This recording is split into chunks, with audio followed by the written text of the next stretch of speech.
नाफेड अंतर्गत सोयाबीन खरेदीचा आजचा शेवटचा दिवस आहे। राज्यभरातील हजारो शेतकऱ्यांचा लाखो क्विंटल सोयाबीन खरेदीविना नाफेडमध्ये सोयाबीनला खरेदी नाफेडला मुदतवाढ देण्याची बच्चू कडूंनी मागणीही केली आहे। अमरावती ते नाफेड केंद्रावर सोयाबीनच्या वाहनांच्या लांबसलांब रांगाही लागलेल्या आहेत।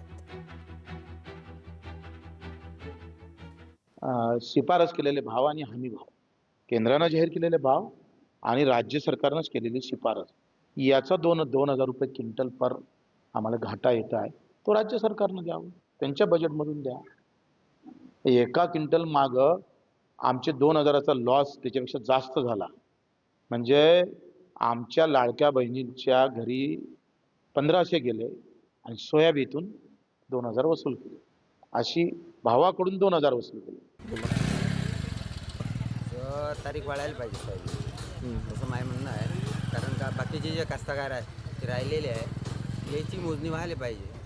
कारण ऑनलाईन झालं आहे सगळ्या जणांचं, जे सातबारे ऑनलाईन आणि जे सातबारे ऑनलाईन झाले आहे, ऑनलाईन तर बंद झाला आहे, पण ज्यांचं ऑनलाईन झालं आहे ते तर चालू राहायला पाहिजे।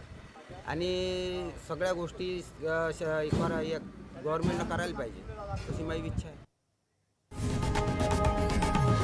लोकशाही मराठी ऐका, पहा, जागरूक रहा।